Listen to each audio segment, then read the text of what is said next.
How do we pass the ranch on to the next generation? Today on the Working Cows podcast, we're going to talk to two guys that have done it and one that is well on his way to doing it. They could come to us with questions, but we really wanted them to make decisions, plus take care of the day-to-day management. You really need to give them that opportunity. That's how people grow. And same within businesses. You're grooming the next generation. How are you going to groom the next generation if you don't give them the opportunity? We're going to talk about the importance of strong businesses to make this a possibility. And how you do that is you become a price maker instead of a price taker. I often tell the story. In 1999, I took a load of oats to the grain terminal, and they offered me 99 cents a bushel, and I begged for that extra penny because I didn't want to sell a bushel for less than $1, and they wouldn't give it to me. And I remember coming home and telling my wife, Shelley, that's it. I'm not going to do this anymore. We've got to learn to become price makers and not price takers. And when we do that, we take a lot of the risk out of an operation and we become much more resilient. And that's how we get back to the point of making it more conducive for the next generation. And much more today on Working Cows Podcast, episode 472, brought to you by Understanding Ag. Welcome to the podcast that gives producers a platform to discuss and share paradigm-challenging practices. Practices that have increased the effectiveness of their operation and the joy that their families have received from this lifestyle.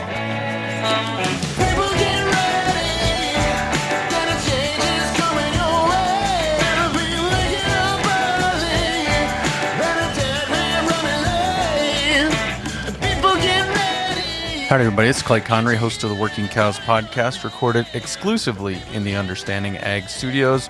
Very excited to be joined once again by Gabe Brown, John Hayes, and Blain Hjertaas. And we're going to talk to them about one of the most important things in agriculture, and that is succession. How do we pass the ranch or the farm on to the next generation? How do we equip them with the tools that they need to be ready to lead and make decisions and not just pass on assets, but management? And really excited to share this conversation with you. And what sets it apart is the experience that these three gentlemen have. Two of them have accomplished the goal, and one of them is well on his way to it. And we get that unique blend of experiences. So we'll share that conversation with you right after a word from our sponsor today, Understanding Ag. As farmers and ranchers, we've all heard pitches from ag consultants about the next great new product that will increase our yields, pounds, or animal performance. And each of those silver bullets comes with a price tag that you pay year after year, taking more money out of your pockets and putting it into someone else's. Our friends at Understanding Ag aren't out to sell you anything, but the knowledge to grow healthier soils, plants, animals, and profits. Their goal is to help you become your own best manager, a short-term client, but a long-term friend and partner on the road to regeneration. If you're still waiting for that next year that's going to be better, maybe it's time you give Understanding Ag a call. Check them out at understandingag.com. I know you'll be glad you did. Gabe, Blain, John, thanks for joining me today on the Working Cows podcast. Nice. Our pleasure. My pleasure.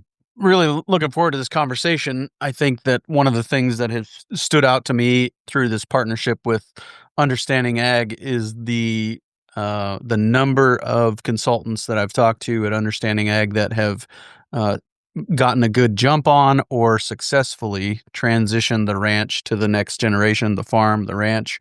And so I guess what we'll do is just maybe start with each of you. Start with Gabe, giving a brief history of the family farm, kind of the context, right? This is also part of our context that we want to be thinking about. So, Gabe, if you give us a little history of the farm, and we'll talk about some of the how it relates to the transition piece. Sure. So our ranch is located near Bismarck, North Dakota, was my wife's parents' ranch, and we went through a number of things with them moving back onto their ranch. They had asked us to take over. But then after we had spent 8 years there, more or less working for them, thinking that we'd have the opportunity to purchase the ranch, they called in their 3 daughters one day and decided that they were going to sell each daughter a third of the ranch on a contract for deed. Well, that kind of floored us. Now, we were fortunate in that we had the opportunity, and we still do, rent from my wife's 2 sisters. But it taught us a real lesson in that we didn't want the same thing to occur to our children. We wanted things laid out in advance so they knew what was in front of them. So that kind of helped shape our thoughts as we move forward. Very good. Thank you. Yeah. Blain, how about you? What's the story there? My grandfather started in 1915, so 110 years. And so he transitioned from my grandfather. And then am I dead now? Can you guys hear me? Yep, we're good. I'm just killing video so we can save some bandwidth here. Oh, okay. Sorry. You're right. So he farmed then for the next 30 years. We came along, and my wife and I, when we got married, we basically just purchased the farm from my father. I was already in process before I got married. Then we had three children of our own, and they grew up, and it's a fairly small farm by today's standards. It's only a section of land.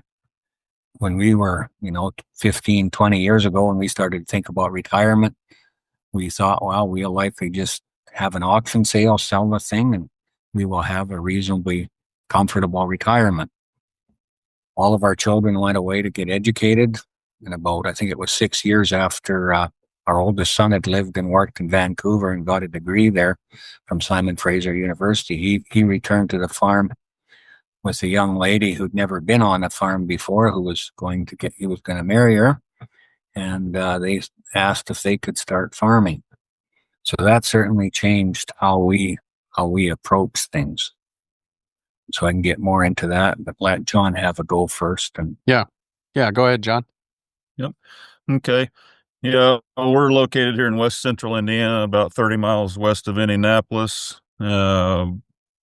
The farm that we currently have is a first generation farm. Although I grew up be a fifth generation farmer, my wife and I have had to start our own operation due to a lack of succession and good business planning, frankly. So my wife Jenny and I have started this operation a number of years ago, and it's currently contains cattle, poultry, pigs. We have a direct marketing business where we direct market all the products that we produce here to consumers throughout central Indiana and across all 48 states. We have 3 grown children. Our oldest daughter, Jordan, she's involved in the operation on just on a part-time basis on the marketing side of things. And our son Jared, who's 28, he's been involved in this for about 3 years now, full time on the livestock side. Then our son-in-law, who's married to our youngest daughter Jessica, our son-in-law Josh, he joined the operation full time here just this past spring. So all 3 of the children and or their spouses are involved in some fashion or another. We have 3 young grandchildren that hopefully one of these days they'll get involved. So we're just in the early phases of trying to set things up to where the children can operate the farm and eventually transition it over to them. Certainly. Yeah. And Gabe, I'm sure many are aware, but what is the state of your family who in the generations following you and who makes up that for you guys? Yeah. So my wife and I have a daughter, Kelly, and son, Paul, and we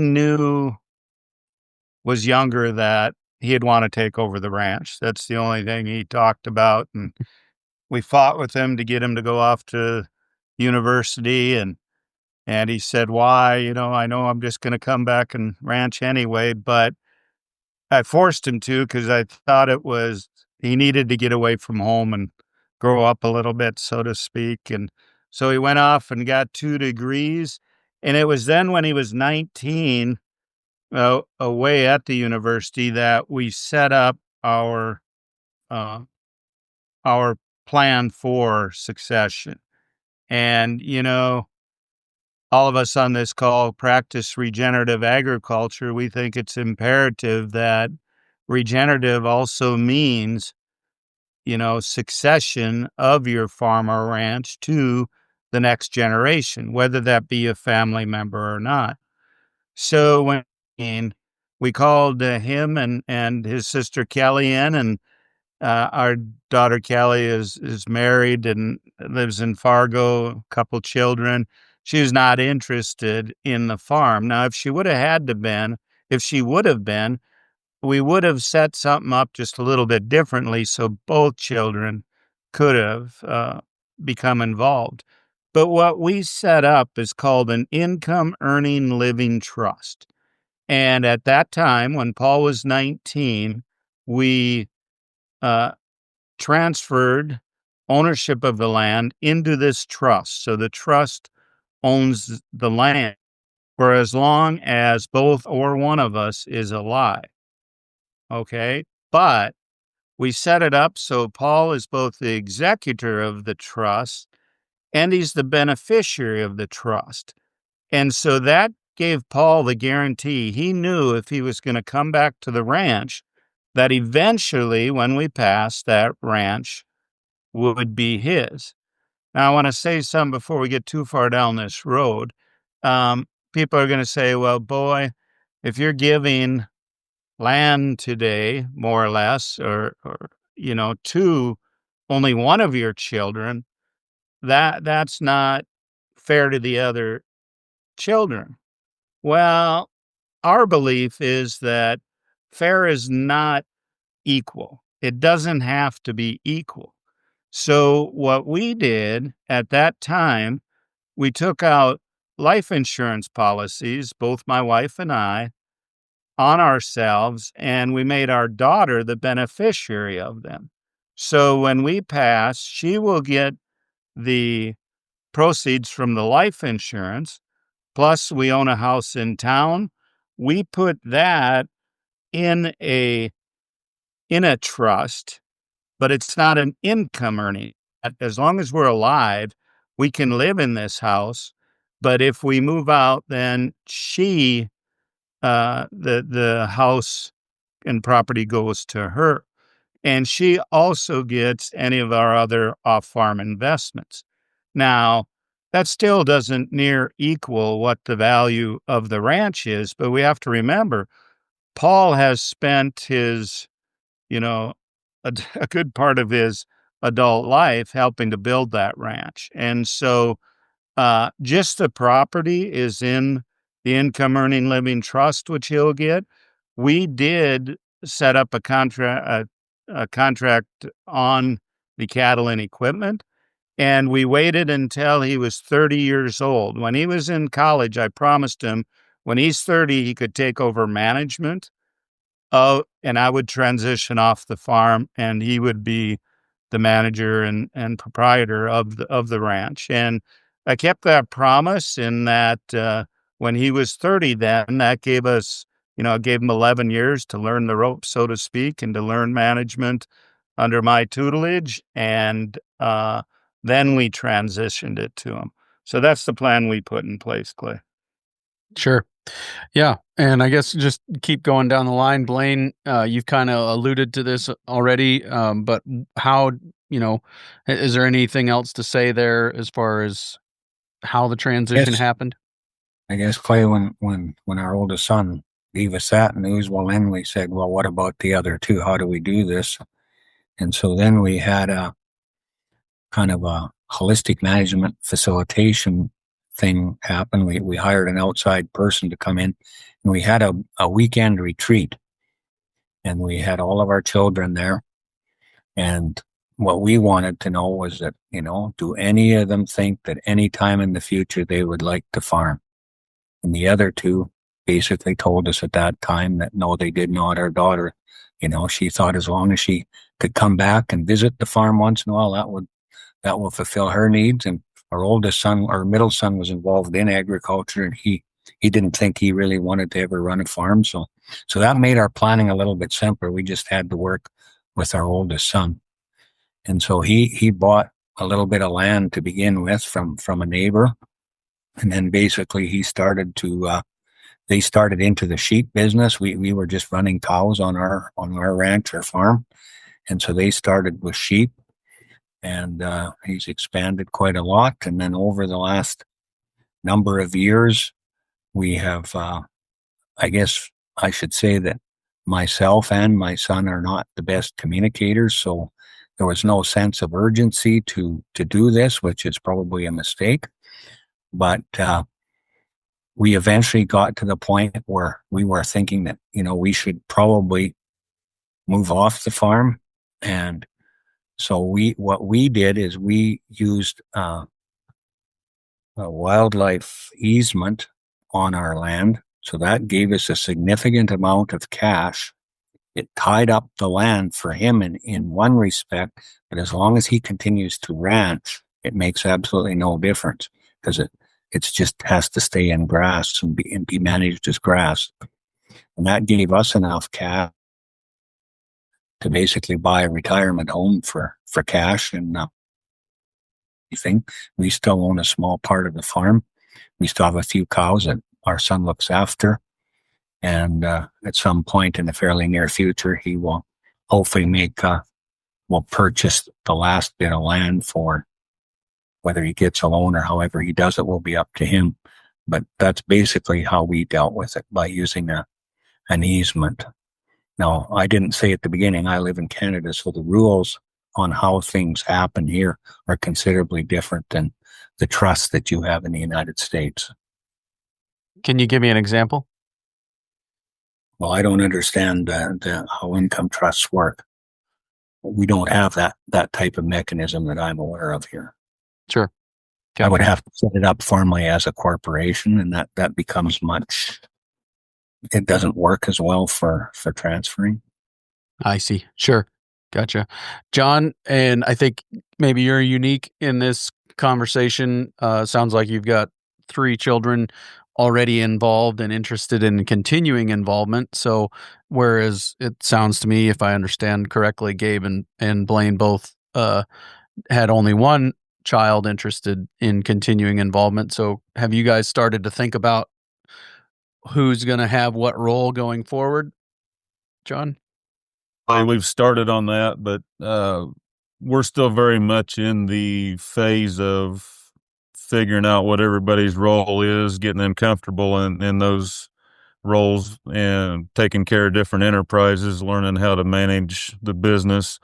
We haven't gotten to the phase yet where we're setting up the actual contractual arrangements to transfer ownership. So, like I said, we're very much in the phase of teaching and training this next generation as they want to and are able to take on responsibilities and be effective business leaders.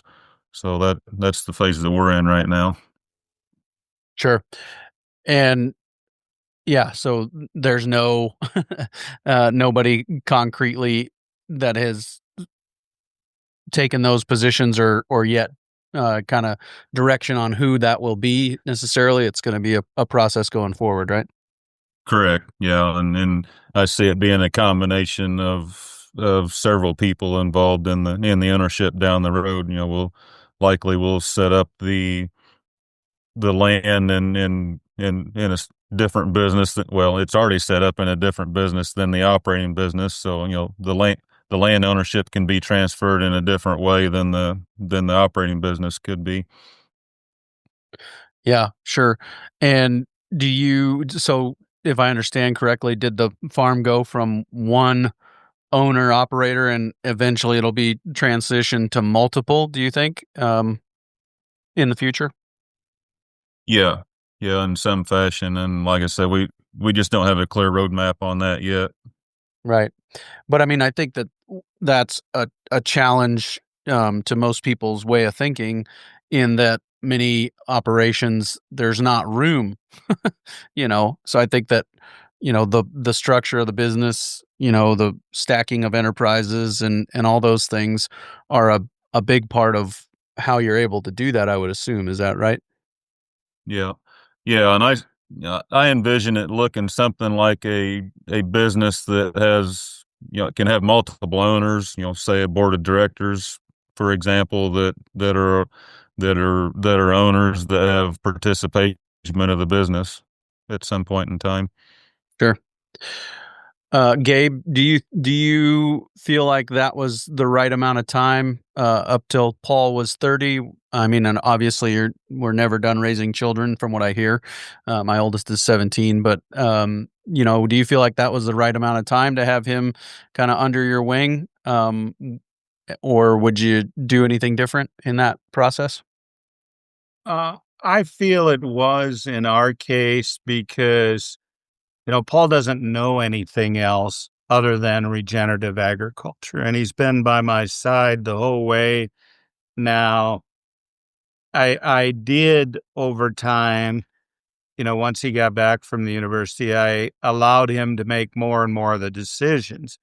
And one thing I insisted upon when he came back to the ranch is he needed value. In other words, he needed to bring some additional enterprises, and Paul was the one who started the direct marketing on our ranch, and now that's his main business. And I think that's important.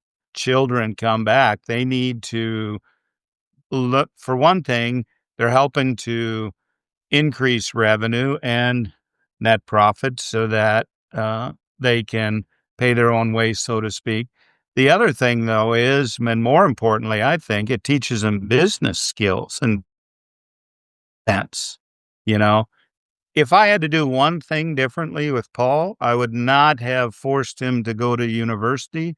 I would have had him instead spend those 4 years doing internships, my friends who are teachers. But I think when you have someone who is pretty confident that they want to be involved in production agriculture, it's more important that they get out and see different operations.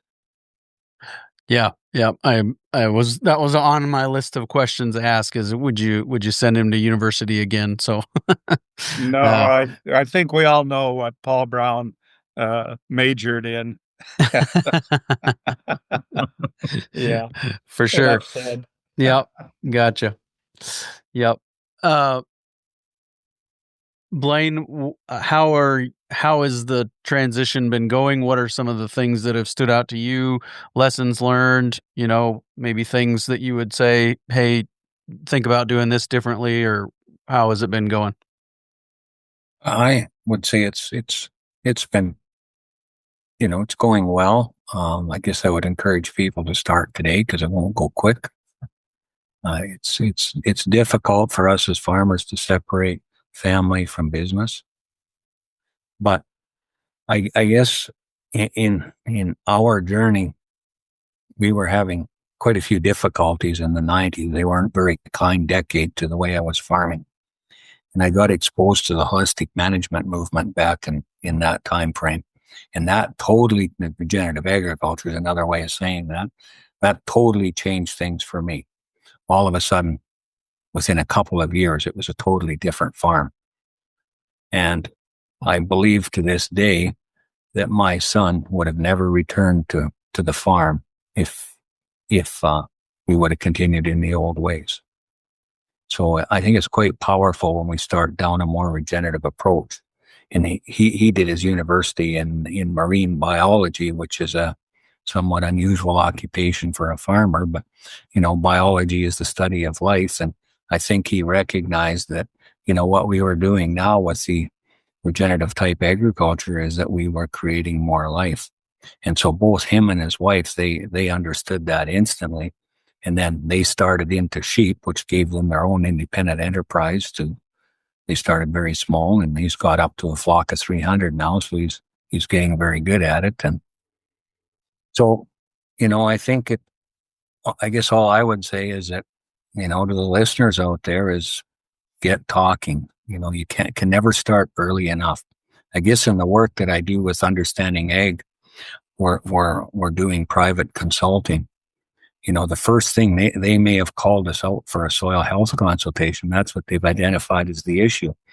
But one of the very first things I'm going to ask them is, do they have a succession plan? When I go onto a farm, and just as Gabe said a few minutes ago, when I see 3 generations on that farm, I go, ooh, this farm has hope. When I see one, 50-year-old, 60-year-old guy, and there's not another soul around, no animals, just a bunch of steel buildings and green machinery, this one is going to be a lot harder to work with. So, people are part of regeneration. We always focus on the soil. That's what we talk about, but it's life below and above that soil is what matters.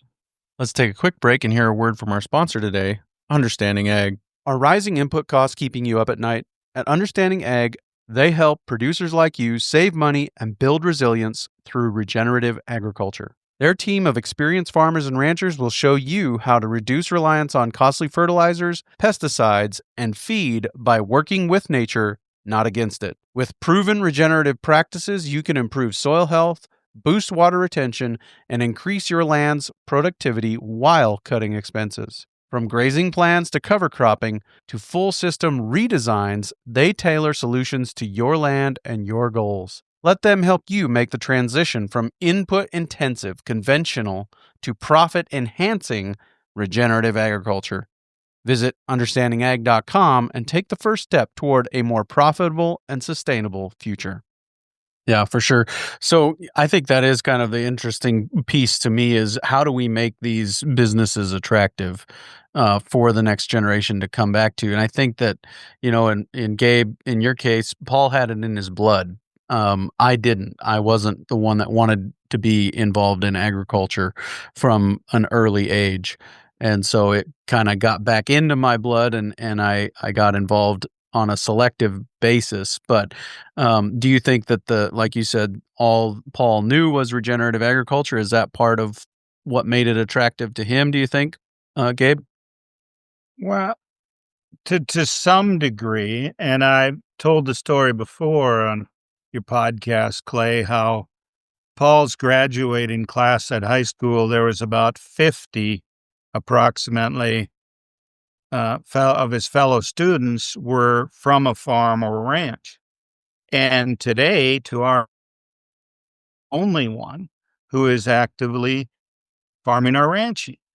And I put that now, you're not going to force your children into becoming a farmer or rancher. But you can't tell me that there was no other of his classmates who wanted to farm and ranch. I don't believe that at all. I put that on the parents.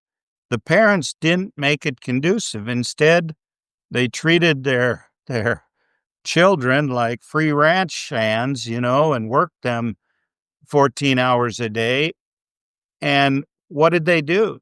As Blain said, conventional type mindset is just not one that makes it very conducive. Whereas, as Blain said, when you start working with life, and I've said it before, it's much more enjoyable to work with life than it is with death. And you need to show them that it can be profitable, it can be enjoyable. You can have a close-knit family that relies on each other and wants to be around each other. That, to me, is what makes the difference. John, what do you think it was that drew the kids back to your operation? It goes right along with what both Blain and Gabe have said. It's the life that we are creating within regenerative agriculture. Our son Jared spent several years before coming back to the family farm. He spent several years working for a local orchard that has a large agritourism enterprise as well, and they're very conventionally managed.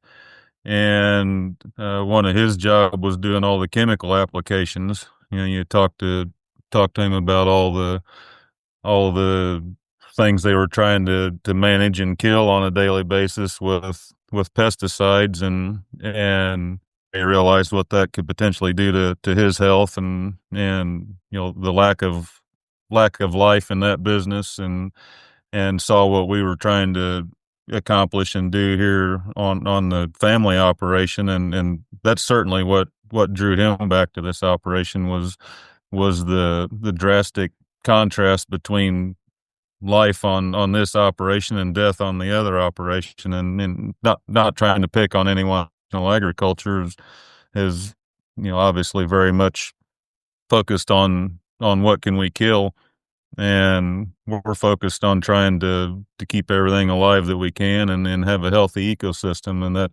that's certainly drawn him and the other two into this business. So without that, I'm not sure that any of them would be interested in doing what we're doing. Go ahead, Gabe. I think also it has to do with growing up, learning about creation and working with creation and understanding they're a part of creation and the cycle of life and death, and caring for living things, including each other. And I think that's what we're talking about here. We're talking about having the mindset that you're a part of something much greater than yourself. And that resonates with young people as much as it does with people our age. Yep. Yeah, all three of our kids grew up in the confined pig business. They started working at a very early age. I made them keep their own timesheets and figure out what pay they had earned, and and I'm talking from extremely young ages, and so they learned responsibility and learned work and all those things, but it was in a much different environment than what we're working in today. And I know they wouldn't have chosen this path if we were still involved in those same endeavors that we were back then. I guess, Clay, just to add one more thing to what Gabe, you just kind of triggered a memory. And I remember our oldest grandson, I guess, is 14 now. And I remember he was probably about 4, and the dog was having pups. And we couldn't figure out where he was. And here we got looking, and he was in the dog house with the dog, watching this birthing process. Probably if you asked him today, he won't even remember it, but I think he will. And I think those are the kind of experiences that only happen on regenerative farms, where there is life and death too. It's we have to accept that not everything lives all the time. And I think it's very good for young people to grow up understanding that cycle of birth, growth, death, and decay. It's just the way life is, and we aren't going to change it. So they may as well get to understand it. It's part of regeneration. Yeah, certainly. Blain, you said something interesting earlier that, you go onto the farm and you see 3 generations there, there's hope, but you go onto the other farm and there's one 50 or 60-year-old person there working and a bunch of green machinery, and that's going to be a challenge. And is it just kind of that, what we've been talking about, that the business isn't attractive, or is there something else that makes that particularly challenging? Well, I think Gabe said it a couple times. It's way more fun to deal with life than death. And I think fun is the word that we're missing in agriculture. You go to, a big, large scale grain farm, 10,000, 15,000 acres, with nice green or red iron. We shouldn't discriminate in our colors. And, it's all death. It's a business. They're masters, master degree type, business cash flow. The only thing the soil does is hold the roots up. They can add everything else. They're smart enough. They can manipulate nature in such a way that they will grow a crop no matter what. And, we're starting to see an awful lot of cracks in that kind of thinking. That's why regeneration is growing so much because it is not going to work long term. The only reason it's worked up till now is that we inherited 10,000 years of extremely fertile soil. And so, And that's what we have to understand. yeah, and I think that it's all of that, all of conventional agriculture is scale dependent. You have to be able to get big enough to survive. Whereas I think it's just so hard to wrap your mind around kind of the way that you guys are thinking and talking about these things, because most people say there isn't enough room for multiple people from the same generation to be involved, right? But I guess I get really excited about that. I think our mantra should be better, not bigger. And if truly what we're about is to grow food, go and count how many calories are grown in a garden versus a sterile soybean or cornfield, and count the calories that went into the production and the net calories produced. And the garden will win every single time because there's more life there. There's more diversity. All the things that we preach about in regenerative agriculture. And so I think that we have to start to recognize it. And I agree with you 100%. Conventional agriculture is, since the 70s, since Earl Butz said, get bigger, get out, we've been moving in a getting big direction. And I think we're at the point now where we're starting to recognize that maybe it's time to go the other way. And I don't think we're going back to the quarter section, but maybe we're going back to 1,000 acre instead of 10,000 acres. Well, and think about all the space that creates for others, and Right. I think that's kind of maybe the direction I'd like to head is what are some of the keys to that process of making room for the next generation, even if that's not necessarily a family member? Gabe, do you have any thoughts there? Sure. And, I often get asked this because our ranch is, well, it's average size for the area, about 6,000 acres. And people often ask, well, do you need that many acres? I said, no. And Paul and I actually did this. We sat down one evening and figured out, now there may or may not have been a little bourbon involved with it, but we figured out how many acres it'd take to support a family where we're at in central North Dakota. And we both agreed that we can do it on 20 acres pretty easily. Now, in saying that, we'd like a quarter because it'd allow us to run a few more cows, but we could do it on 20 acres. So think of that. That means, our 6,000 acre ranch could families on it. And I think I agree 100% with Blain. And I look at what John's doing with the number of families that are involved on that operation. And I really see a great opportunity for young people in agriculture in the near future, but it's not going to be down the conventional road. It's going to be stacked enterprises, signing the back of the check, not the front. And how you do that is you become a price maker instead of a price taker.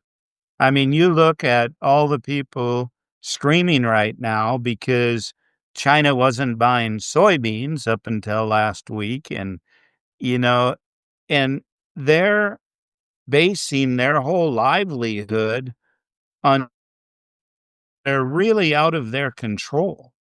And, I often tell the story. In 1999, I took a load of oats to the grain terminal and they offered me 99 cents a bushel. And I begged for that extra penny because I didn't want to sell a bushel for less than $1, and they wouldn't give it to me. And I remember coming home and telling my wife, Shelley, that's it.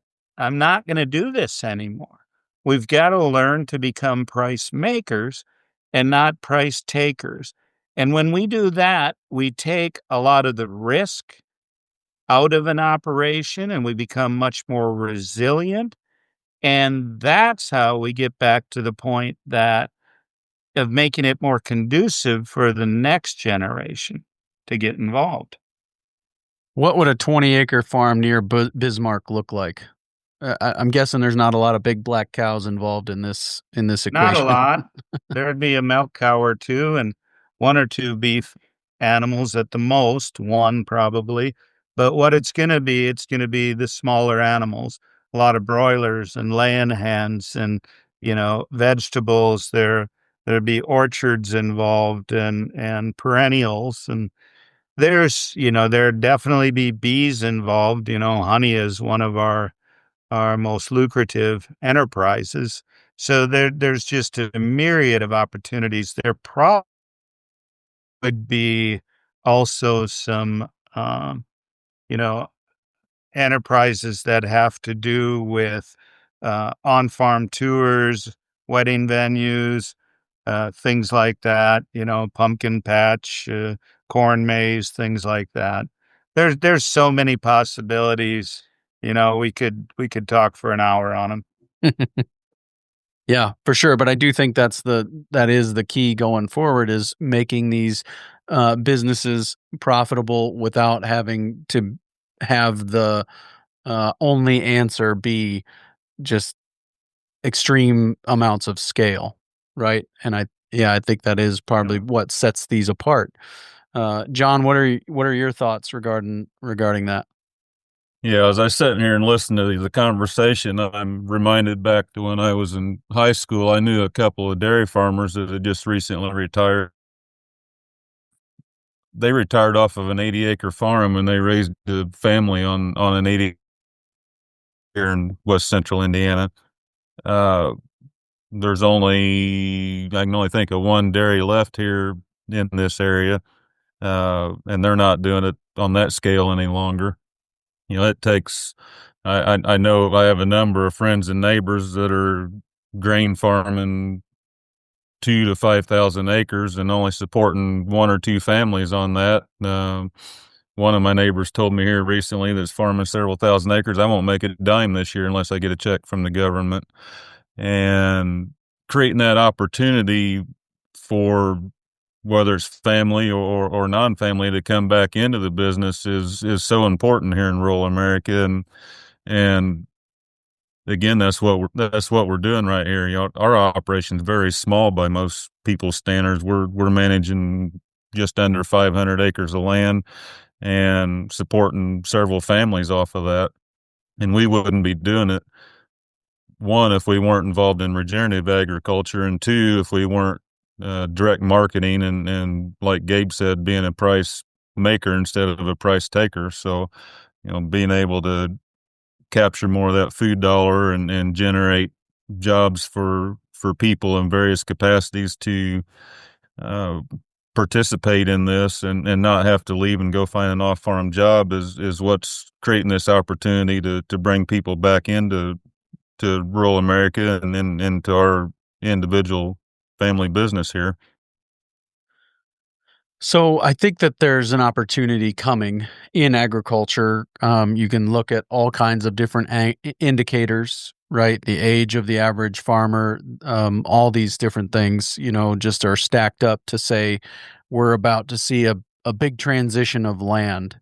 And I think that presents an opportunity, right? That there's an opportunity that's coming for some of these farms and ranches to expand and say, hey, we can do what we're doing here, stacked enterprises on more acres, and create more room for more people to be involved in this enterprise, family or not. So what are some of the things that people kind of need to have in line or have their ducks in a row, so to speak, so that they are ready for the opportunity that's coming? What are some of those things that jump to your mind? Were you asking this to me? Sure, Blain, you can start. Okay. Well, I guess one of them is I believe we need to be profitable. If we're not making money, it doesn't work. There's an old saying that nobody ever went broke making a small profit. And I think we have to keep telling ourselves that you don't have to make huge amounts, but you have to be profitable. And that also attracts more people. I believe there's lots of people, and most of them will come out of urban areas, that would love to be able to start farming, but with the capital I would like to work with you. You're going to work with me for a salary for a few years. And maybe as part of that, you get 10 cows, or maybe you get 20 colonies of bees, or here's 10 sows. You start learning how to raise them, whatever it is, and help them along on a new enterprise. And maybe they only get paid for a year or two, and then they're on their own, and maybe they're going to use your land, pay rent, whatever. I think that's how we add value, how we add diversity, and how we get more people involved in agriculture. Because just to come back and borrow $10 million to start farming at, at today's scale, unless you're involved in the business, there's no way that you can do it. It's impossible to do. So I guess the other thought that came to me here a month ago, I was at Calgary at the Canadian Food Summit. It was all the big retailers of food were there. And I guess what fascinated me was that there's a lot of different NGOs, just independent organization, philanthropist money, trying to figure out how to put regenerative food into the hands of urban people. If I'm growing beef here and Toronto is a long ways away from me, how do we make that transaction happen? We know there's need and we know there's a desire for people to get regenerative beef, grass fattened beef, but I'm in Saskatchewan, which is a long ways from Toronto. So it was really encouraging me to see how, there's a lot more people involved, how this system of agriculture is going to change. The supermarket has made us all lazy, especially the consumers, because, you just go to the supermarket and you get everything. And so it's kind of shut down. It's just like growing commodities is very simple. It's easy to do. And so our mindsets have to change considerably as we start becoming more regenerative. We got to start to think things through. Yeah. Gabe, what do you think about that? How do we prepare to be ready for the opportunities that are coming? Yeah. And I agree with Blain. You need to be profitable. And, for 25 plus years, we ran an internship program on our ranch. And I would tell any incoming interns, the worst thing you can do is go out and just buy land. You're saddling yourself with a lot of debt. Instead, find out advantages on a piece of land. And you're going to first start out by renting a piece of ground that maybe nobody else wants. Or, if you work hard, as Blain said, there's plenty of established farmers, ranchers out there who would be willing to help give you a start. But you start there, and then you build a name for yourself. You keep very accurate records. If our son had to go and borrow money, he could walk in there now and show the lender the amount of profit that he's made off of an acre of land. How many cattle grazed on that acre each year? How many sheep, pigs, whatever the case is, and show them the profitability. Because you develop a history, and sell the story. Someone else in the community is going to take notice of that.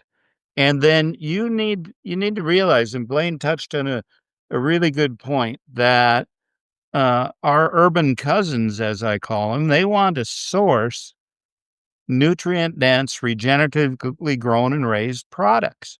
And so, like, on our ranch, we're verified and certified Regenified. We have the track history now.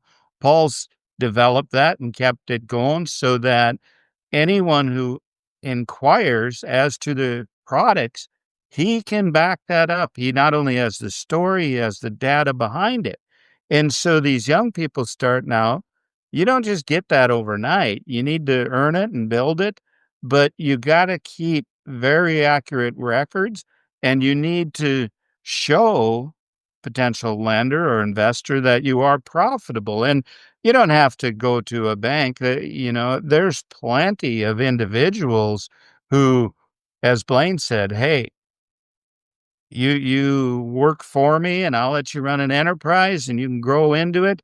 At Understanding Ag, we get people reaching out to us all the time saying, my children don't care to take over the farm, but we don't want to just sell it. Well, there's opportunities like that out there. Looking at Iowa, I know Iowa has a program for uh, ladies who are landowners, own property, and they want that property means a lot to them, and they want to see that transitioned to an individual who's going to care for it. But you've got to work on yourself and your story and have that type of information so that when the opportunity arises, you can take advantage of it. Yeah. John, anything that you would say as far as being able to be ready to capitalize on opportunity? Yes, in addition to the profit and things like that, it's it's honing those skill sets and developing some systems that allow you to scale a business. Obviously you need to be profitable before you scale, but then there we need to be grooming people to look at this thing as a system and how all these different parts fit together and develop these skill sets so the individuals can all work as part of a team. And if you've got a team that's ready to go and has a proven track record on how to do something at a certain scale, when opportunity comes along, for instance, uh, our growth as far as is adding land to the operation, we don't go out looking for land. Landowners come to us and say, "Hey, we really like what you're doing here. Can you do this on our property?" So those opportunities to grow are seeking us out as opposed to us seeking them out, and that's simply because of what we're doing here, trying to do a good job with what we have, be good stewards of the resources that we have, and people see that, and then we have the skills and we have the systems in place to grow as opportunities come along. Well said, John. Well said. Yeah. Very good.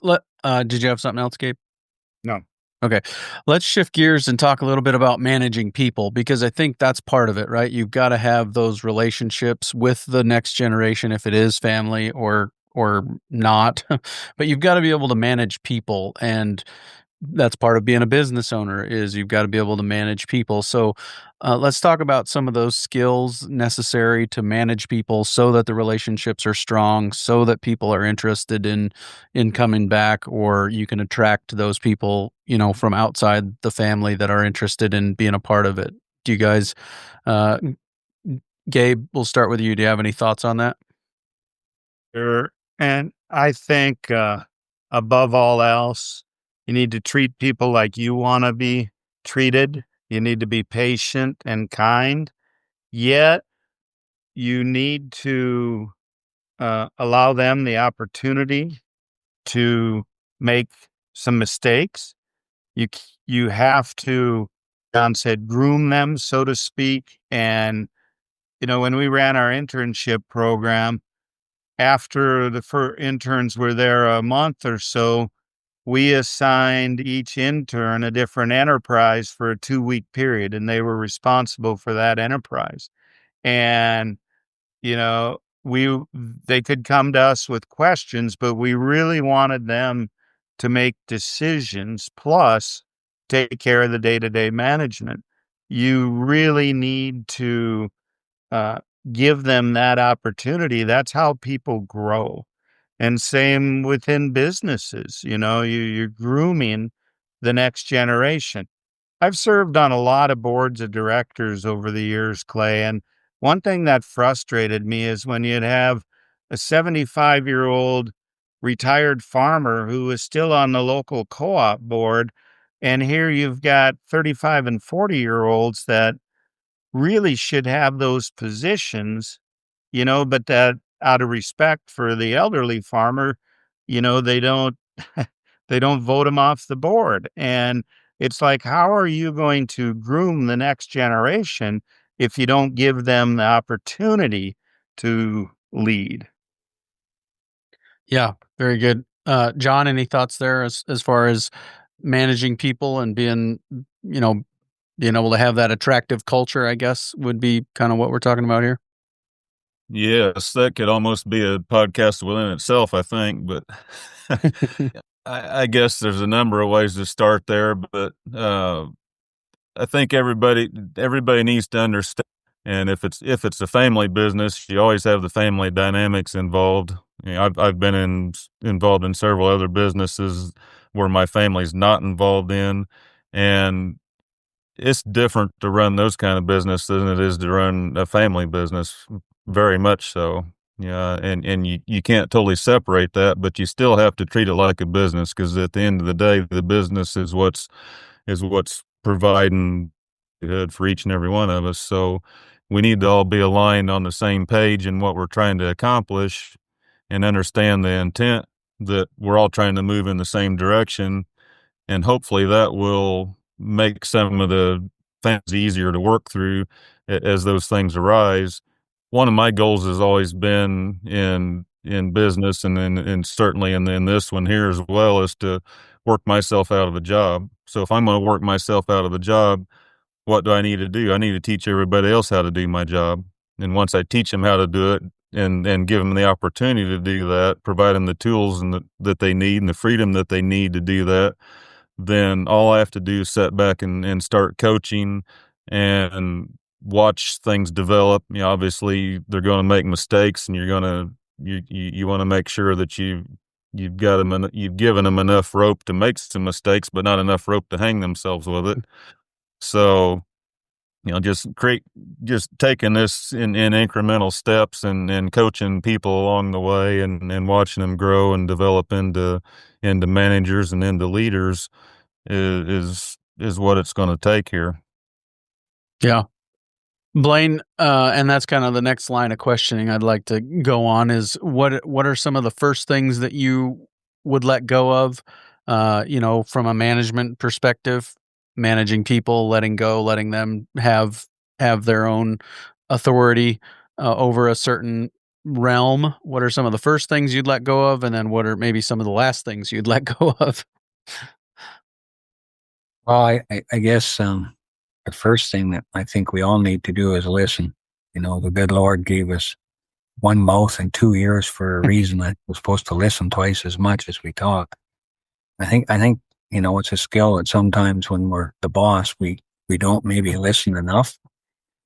And I think, as John and Gabe both said, I think you have to let people fail. Like, we've been taught failure is bad, but that's not true. First attempt in learning is what fail means. And if people don't fail, they don't progress. But we have to make it safe to fail. You can't, as John said, don't give them enough rope so they hang themselves. Just stop them, And I think so we have to make environments that are safe for people to try new crazy ideas, be supportive as we can possibly be. And if it works, wow, you just go out and pat them on the back and say, great, that's what's next. Or, if it didn't work, well, yeah, but what could you do to make it work next time? I think it's just that kind of coaching, supportive role. I think probably in my case, the last thing I'd probably give up is total control of finances. I'd help them along, and maybe they tell me that, yeah, they should do that now, but just depending on how things were set up. The other thing I wanted to mention is that of a business or a farm, like a milking stool, the old fashioned 3-legged stool. And there's 3 parts, 3 legs. The one leg is money, one leg is land, and one leg is people. And if you don't have those 3 things in balance, the stool gets really tippy and the business gets in big, big trouble. So it's critical that we figure out how to manage the money part, make sure the land is regenerating, getting better, and that our people are regenerating and getting better. If we're continuing to be stagnant, no new ideas have come for 50 years, well, it's not going to be very healthy. So we have to encourage our people. Go to a conference, Go take a course at a university if that interests you. Go to a field day. Get out and learn something. To stay home and keep working, doing the same job every single day, it's just like digging the hole deeper. We don't really see the daylight. So we have to get out of our comfort zone and go and do something else. Go and work for a week with a neighbor you've always wondered what the heck he's doing. Phone him up, say, could you use some help for a week? I want to learn from you.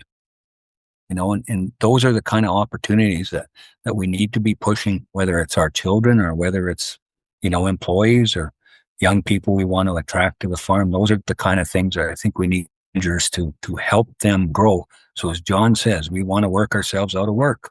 I want to sit in the house and throw a fishing line or whatever my thing is. I want to, I still want to be involved somewhat, but I don't want to be out there every day doing that. That's their job now.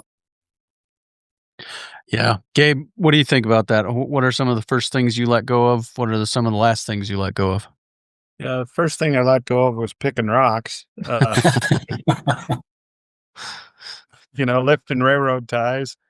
I agree with Blain. You have to give them responsibility. The financial aspect, though, it's really important. I agree with Blain. That's the last thing I would totally let go of.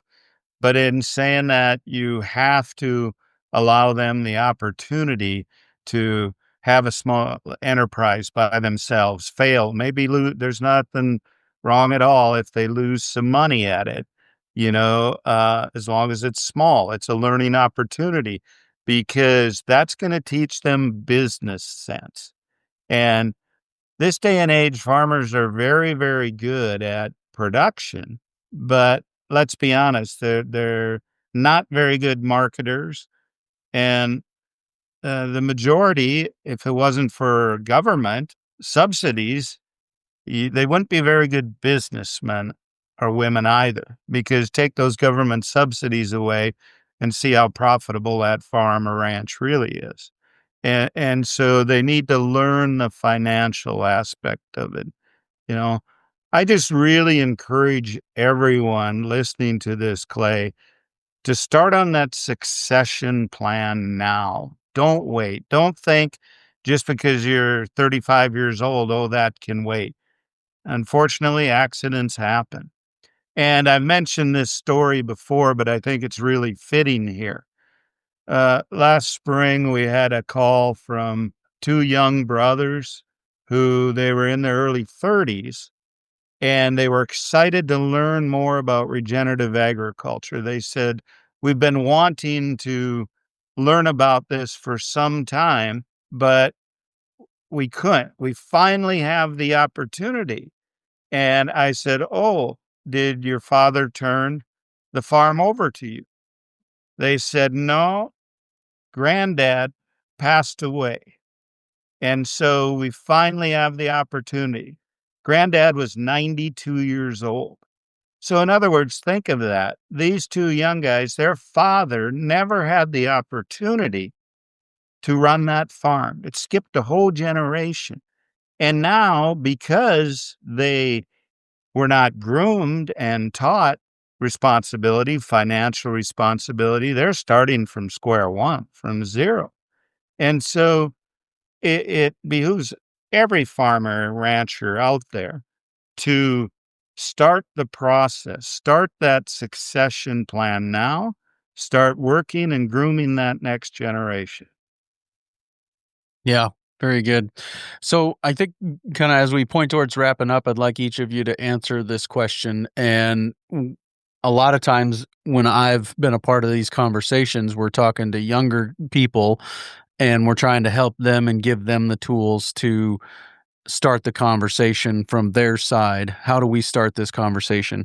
And that's what I guess from the other side, how do you guys invite that conversation as the generation that's leading the business in a lot of cases?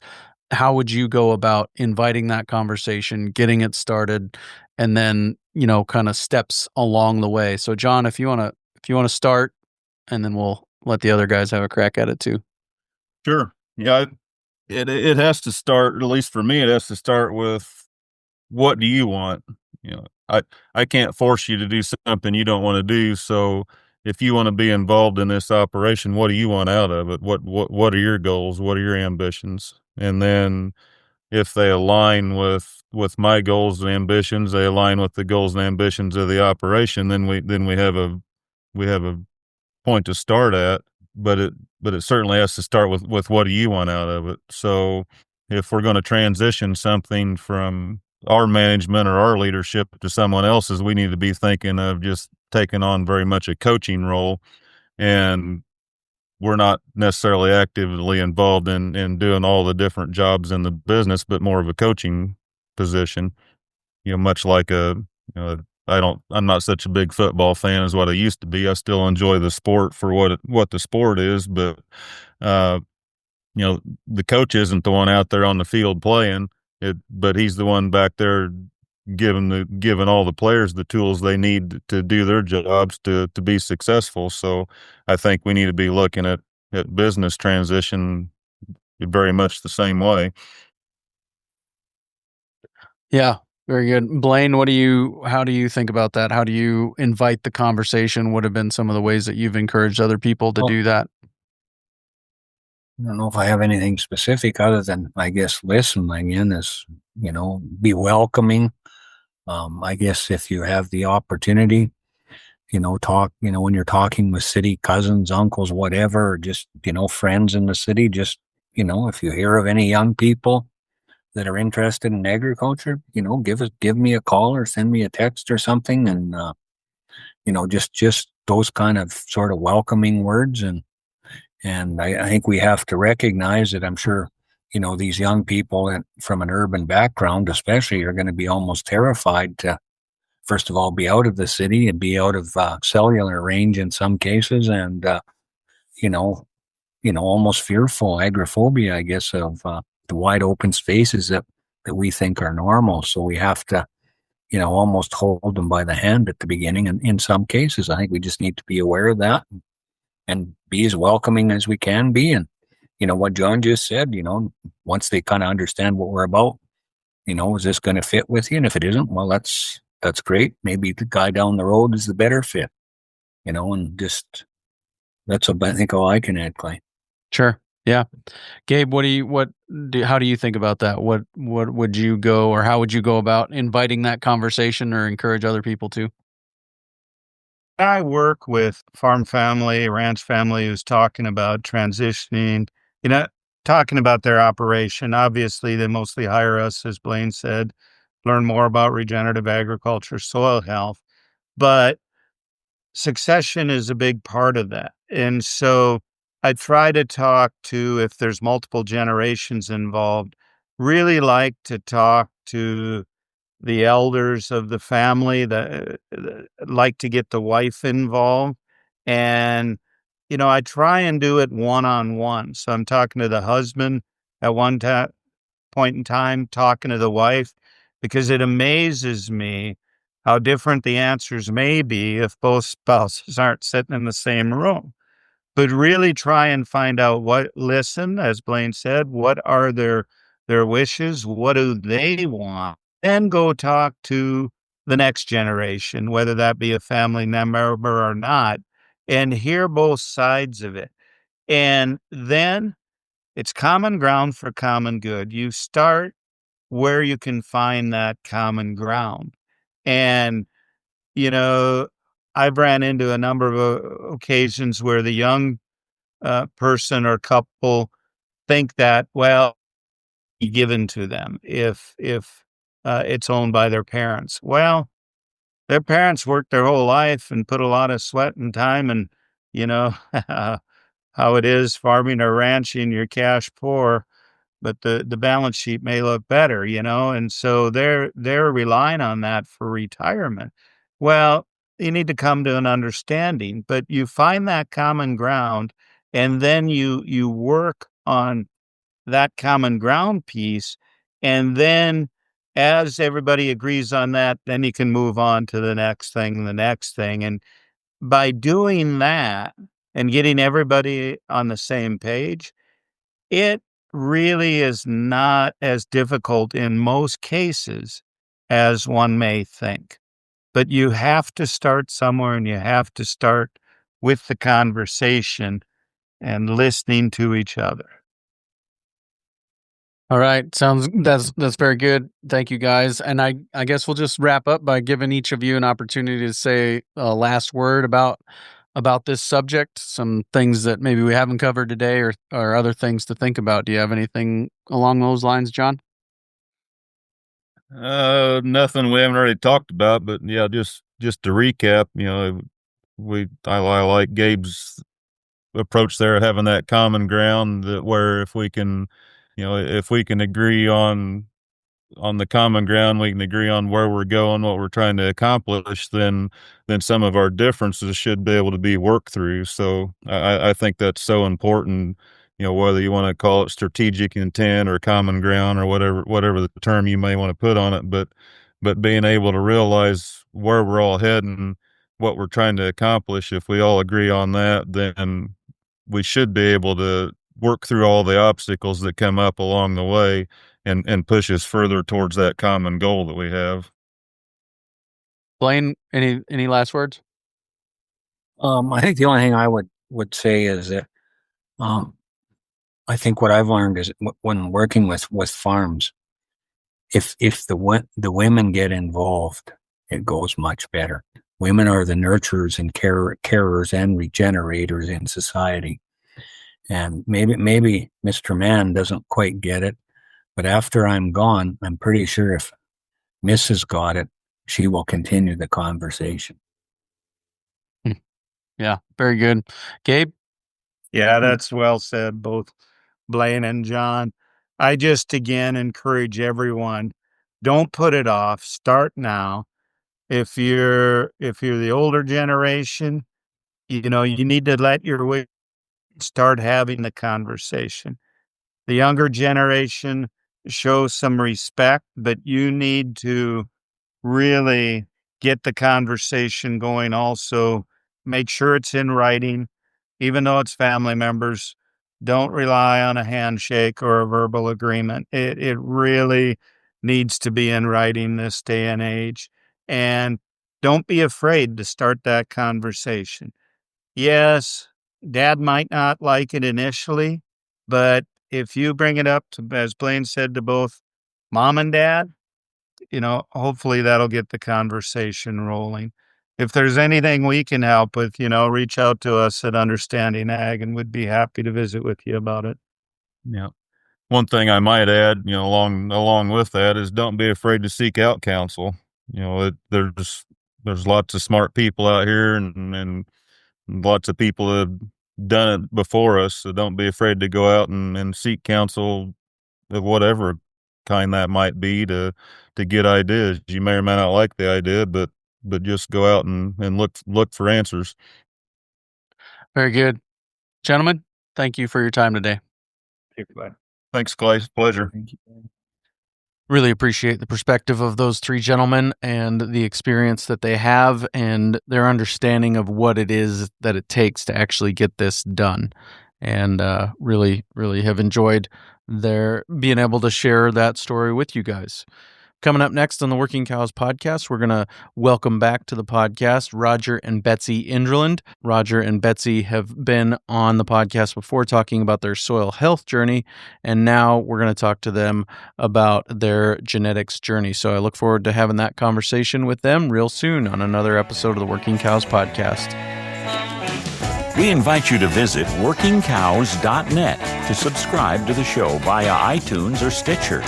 You'll also find detailed show notes pages, resources from our guests, and the industry leaders who have influenced them. For more ideas on putting your cows to work for you in a more profitable way, tune in next week.